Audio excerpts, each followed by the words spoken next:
Hey everybody, Angie and I are doing something brand new. We're putting out this video here on YouTube, and so we're going to post it, and then eventually we're going to link it into our Facebook so that you're able to see it. So here's what we're going to do here tonight. I'm Pastor Tucker, if you don't know, if you've never met me before, and this is my wife Angela. And what we're going to do is have just a moment of prayer. I'm going to ask Angie to read a passage of Scripture. It's actually out of Proverbs 31. Typically you'd use that for Mother's Day a lot of times, and many women feel like they just can't measure up to Proverbs 31. But what we're going to do is take it out of the gender context, because it's written about a woman who takes care of her house, and we're going to try to find some ways to apply it so that we can say, okay, what do we do during all these times of lockdown and with the coronavirus and so forth. And we're going to explore some of the principles that are in this passage. I'm going to occasionally, I'll just look at my wife from time to time and say, okay, Ange, what did we do when? And drawing on some of the experience that we've had. Our children are all gone. We're empty nesters now, in our 50s. So anyhow, it's a very, very casual approach, and we hope that you're going to enjoy this. So why don't we do this? Let's start off. Just a moment of prayer. Father, thank you. Thank you for the help that you've given to us to this point. We realize, Lord, all across the nation, even in the world, there is still this crisis. And I pray that, Lord, the things that Angie and I share today, that it will be a blessing and a benefit to others. In Jesus' name, amen. So here's what I'm going to do. Angie, why don't you do something for us? You're going to read basically the Proverbs 31 passage that deals with praising a godly woman. And I think that starts about in verse number 10. You can read down through some of that, and we're borrowing from the King James text because very, very poetic. And two, I don't have copyrights to use other versions at this particular point. So, Ange, you read that for us, and that'll give us the basis of where we're going. Who can find a virtuous woman, for her price is far above rubies? The heart of her husband doth safely trust in her, so that he shall have no need of spoil. She will do him good and not evil all the days of her life. She seeketh wool and flax, and worketh willingly with her hands. She's like the merchant's ships. She bringeth her food from afar. She riseth also while it is yet night, and giveth meat to her household, and a portion to her maidens. She considereth a field, and buyeth it. With the fruit of her hands she planteth a vineyard. She girdeth her loins with strength, and strengtheneth her arms. She perceiveth that her merchandise is good, her candle goeth not out by night. She layeth her hands to the spindle, and her hands hold the distaff. She stretcheth out her hand to the poor, yea, she reacheth forth her hand to the needy.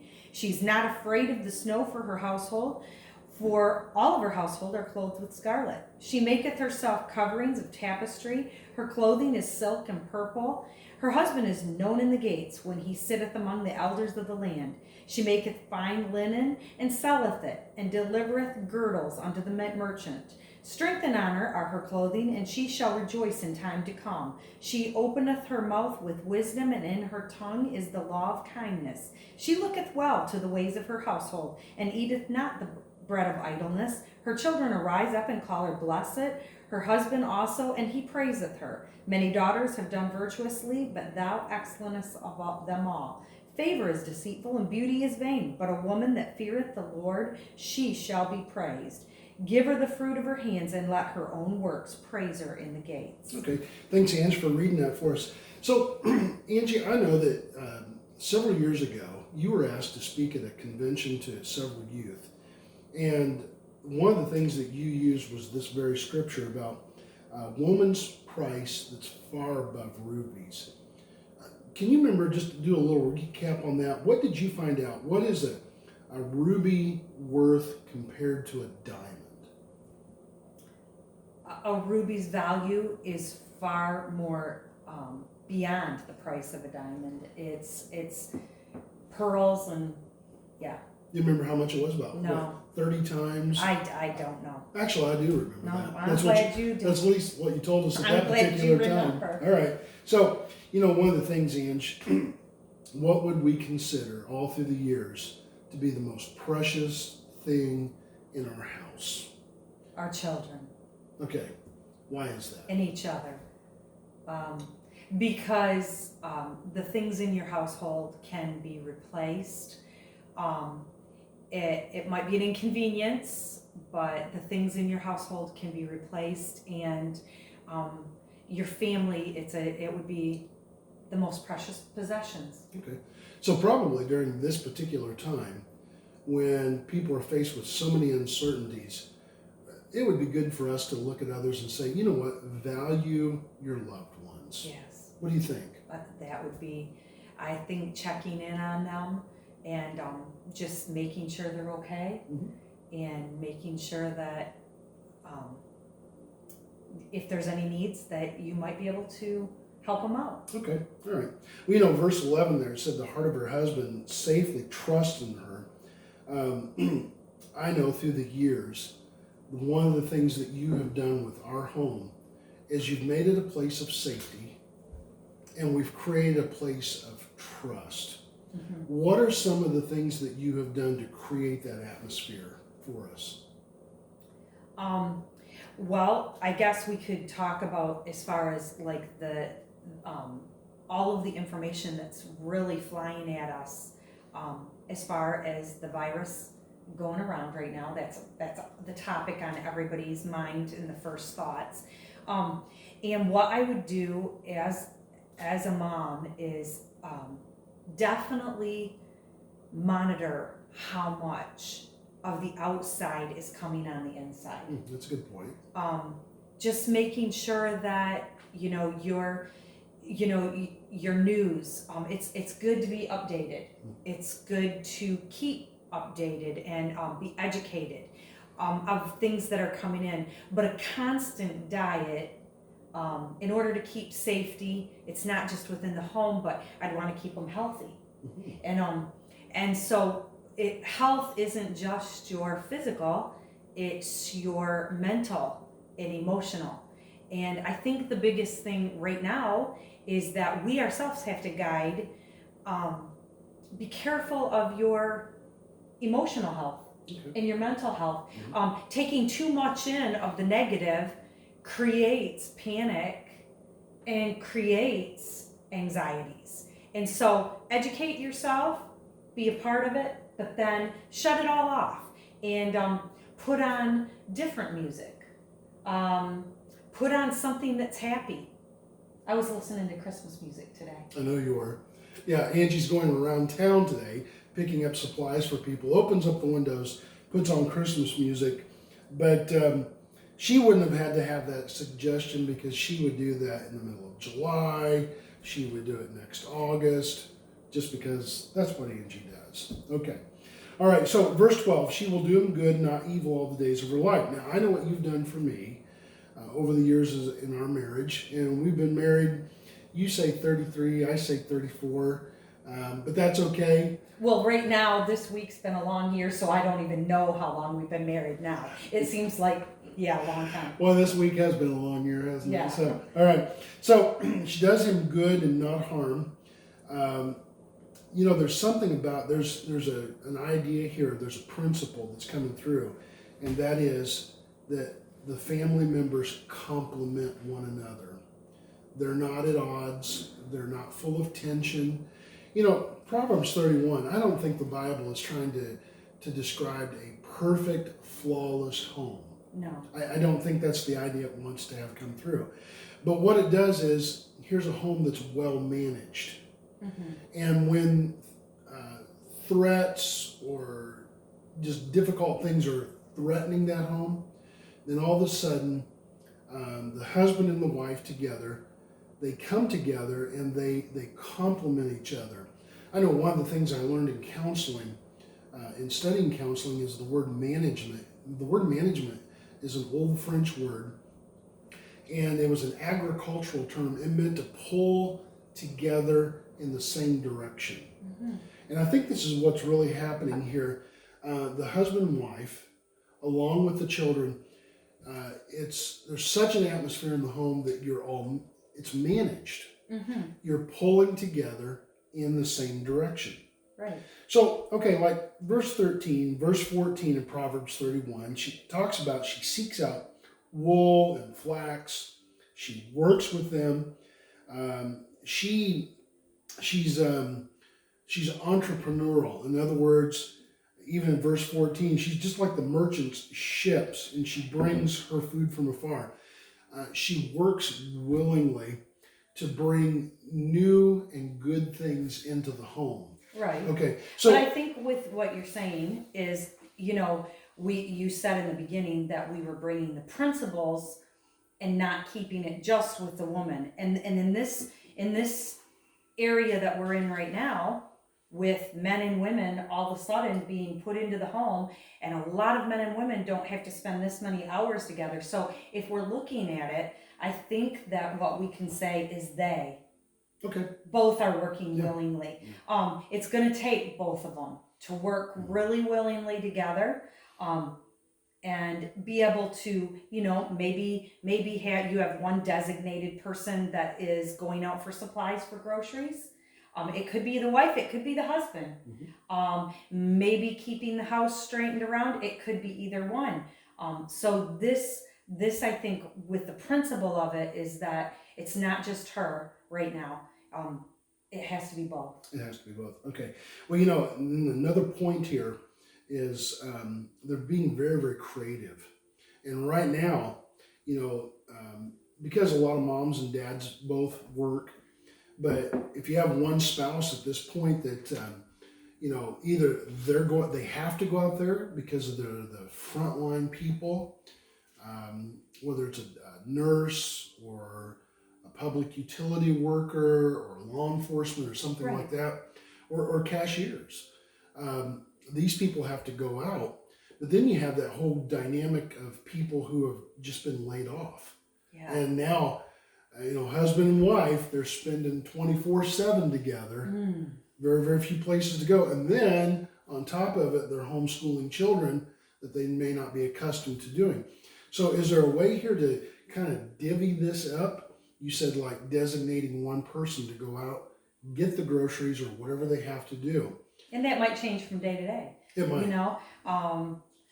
I think that more than anything, especially not maybe ever doing some of the things that we've ever done. All of us are in a place where there's a lot of things that we've never done before like this. I don't think you and I have ever done this in front of a camera before. We have never done We've this. spoke together. Yes, we have.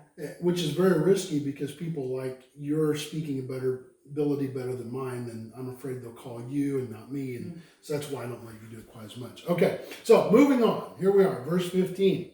It talks about that she rises early while yet in the night, which means actually here in the scripture, this is talking about the early morning hours. Basically, she prepares breakfast. Hey, I like the scripture. Doesn't say what time of the day. Okay. And my early and your early are two different things. I see. And so, no. One other translation says we're doing they. Oh, so they. Maybe he needs to get up and do the breakfast. Okay. Yeah. Well, this is going to get really interesting.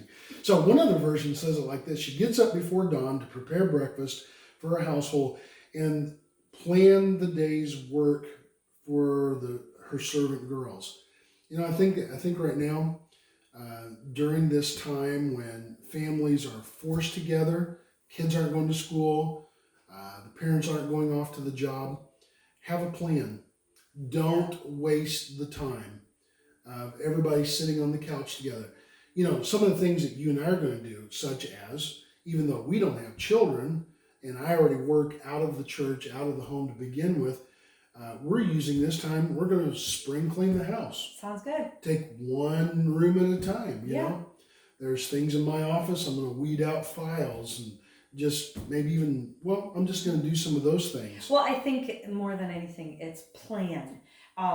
Nothing wrong with that pajama time and laying on the couch and cuddles and hot cocoa and popcorn or whatever your favorite snack is. I think those are really, really important plans to put into your day too.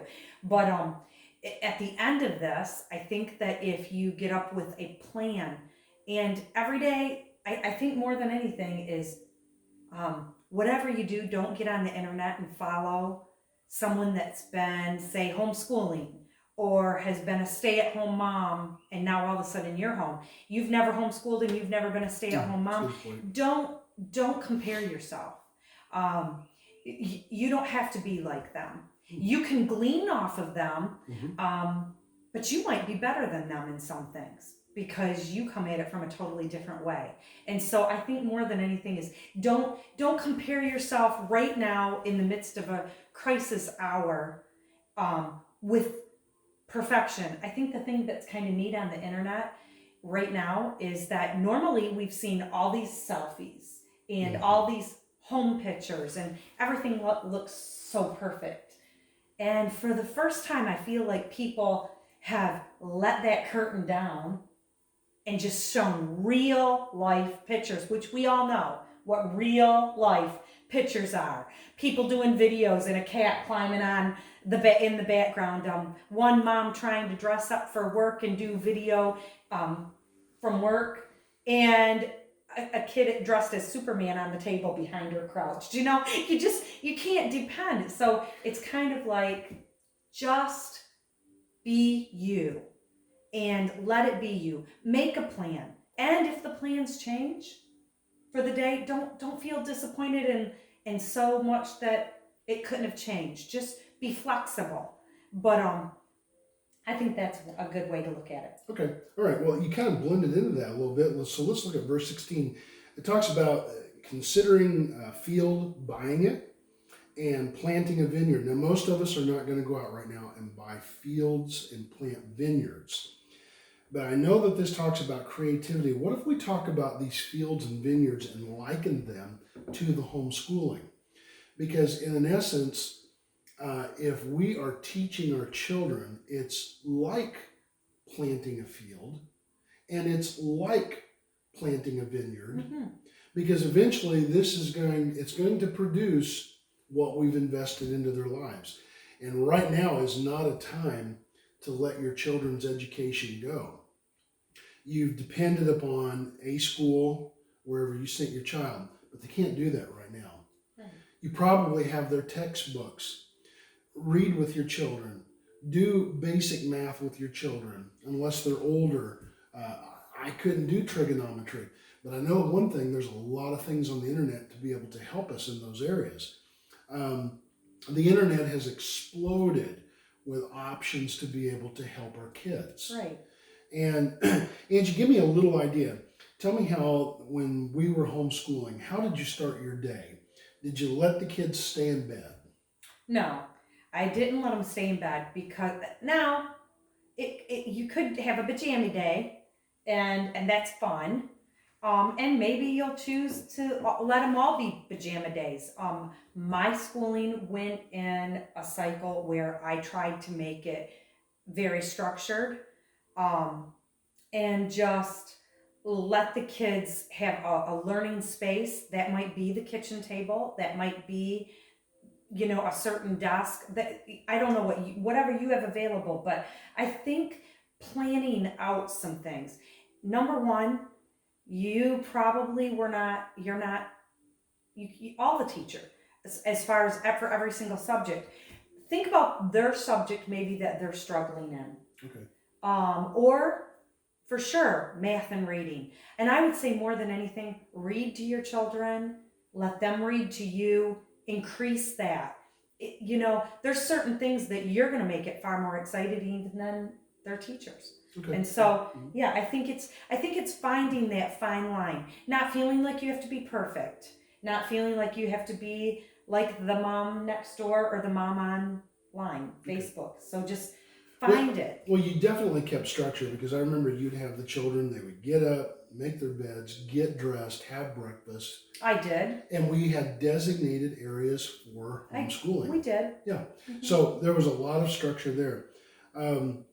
The other thing I'd say about the homeschooling right now, if you have a friend or a neighbor or a grandma, grandpa, an aunt, and uncle, that they're really good in something, contact them in advance. Maybe they can help coach the kids through some things. Well, it's going to have to be by phone now in Michigan. It is going to have to be by phone. Or on, video chat for right now, for most absolutely. families. Okay. So like verse 17, 18, 19, it talks about, this person has strength, very, very diligent. This person who's in Proverbs 31 doesn't mind working. I think the thing that I catch out of that is in 17. It says that she strengtheneth her arms. She must be doing some exercising of some sort. Okay, that's probably a good thing to do. But guess what? This has to be the guy too, because remember, you keep saying she. Oh, you want to feel my muscles? No. Okay, all right. You keep saying she. It's supposed to be them. Oh, I know. And so he's getting. But my brain is trained in scriptures of but I'm not, years and years and years. Yeah, so. but I'm not trained with that because I've already focused. They would do something. I think I could get something out of there. Find some form of physical exercise for your family. Mm-hmm. You can take a walk. Sure. Yes, in Michigan we have shelter in place, but the governor has said that shelter in place is riding your bikes, taking walks, jogging, running, playing outside. And I know it's been a little chilly, but you know what? Still, they'll tire out a little better for you. So I would say definitely get outside. Do something instead of just being in the house, and it might help. I kind of thought of one thing back here on the homeschooling though. Break your day up. It's not a marathon. You don't have to cram it all in. Set the kids down for 5 hours straight. No, that won't work. Take it in 45-minute intervals, and take a. Maybe that's even too much. Is it? Yeah, okay. For some take kids. A 5-minute break at least. Yeah, I think that every child does things differently. One child might finish one thing and go through 10 pages, where another child is struggling over 1 or 2. Okay. So you just adjust it. All right. Verse 20, stretching out the hand to the poor, reaching forth the hands to the needy. Now this talks about giving and reaching out to others. It's okay. Call your neighbors. I know at least here on the road we live, I know that there were 4 widows. The other day I just went down the road. I took church business cards with me, and all of these women already knew me. Knocked on their door. How are you doing? Here's my number. If you need us, do you have everything that you need? At a time like this, it's okay to even call them and say, hey, look, I'm going to town. Do you have any scripts? Is there anything you need from the store? Because one thing you don't want to have happening right now is the elderly going out to the grocery stores unnecessarily. And so reaching out to them. But hey, what about, maybe you're a couple like us, and obviously we have grandchildren in the area, but maybe there's a young mother, and it'd be a great time. Make up a meal. I know we've got one nurse here in our church. I think she said she worked 13 days straight. And Angie took a full meal to them, left it on the porch. We didn't go inside because we're trying to be smart about this, but left it on the porch. And another thing that happened, because we're pastors, people began contacting us. The masks that are needed, somebody just gave us some brand new ones. We began contacting not only this nurse in our church, but another nurse that we know. And so there's ways to be able to reach out to people. Doesn't mean that they're poor necessarily because, economically, but what if there's some resources others can't get to? Be willing to get it out there. So reaching out to others. Verse 21, verse 22, it talks about being dressed. And this is actually kind of cool. Here in the scriptures, dressed and ready. It's okay once in a while to hang out in the jammies, but don't make that a daily habit. I was really impressed the other day when I went to one of those widows. This is the way she lives. Honestly, she looked like she was dressed ready to go to church. And she's that's a little bit far. Yeah, that's a little over the top. I don't think you have to do that. It's okay for her, but I don't think that would happen in our home. Probably not. So, yeah, we kind of like it that we don't have to dress up to go to church for a change. This is actually kind of fun. Might set a whole brand new trend in the Tucker household. All right, verse 23, it talks about her husband is known in the gates, sits with the elders. You know what kind of jumps out to me at this scripture here is, here's a home that actually provides leadership in the community. Leadership can be as simple as, is there a place in your community where they need volunteers right now? I know here, the public schools on Mondays, Wednesdays, and Fridays, they're giving out meals to the kids. Do you have the time now? Which you probably do. Unless you have little ones. Unless you have little and ones. a house full. Mm-hmm. But maybe there's a place that you can constructively volunteer. Are there food pantries where you can help put boxes together? Leadership starts at this grassroots level. You may not be making decisions whether or not things have to be closed down or not at that particular level, but your home can provide a sense of leadership to the community. Verses 24 and 25. Let me read to you from another version. She is clothed, or we, us, are clothed with strength and dignity, and laugh without fear at the future. We don't mock it, but we're confident. Mm-hmm. We're confident in this time that we're going to do everything that we can, using all the resources that God has given us. And you know what? Our confidence is not in our resources, it's in the God who provides those resources. You have anything to add to that, Angie? Okay. Verse 26. Opening the mouth with wisdom and having in our tongue the law of kindness. Speaking with wisdom and kindness. I can tell you one thing. It is neither wise nor kind to constantly be talking about doomsday issues in front of your family. No. Because what it does is it begins to pull everybody down. It makes people paranoid. Sure, we as Christians know there's going to come a time when this world is going to end. But that ending, actually, for God's people, is just the beginning of things. That's just the beginning. So I wouldn't recommend you be surfing the internet with all of these really, really strange prophetic interpretations. If you find a lot of negativity coming through on Facebook, you'd be really wise. One, unfollow that person or snooze them for about 30 days. Let this blow over. Because right now we have two extremes. We have that whole group of people on the one hand who say, this is all nothing. It's a huge government conspiracy. The New World Order is taking over. Well, okay, here's a question. Suppose it was. What do you plan? What are you going to do about it? God has already said these types of things are going to happen. We're finding a healthy response in relation to that. The other extreme that you have is people who say this is absolutely nothing. They're just making a big deal out of this. Well, I'm neither. I'm neither the conspiracy nor am I that group of people that say this is nothing. I'm in the middle with this. And being in the middle with it, I'm trying to keep a balanced perspective.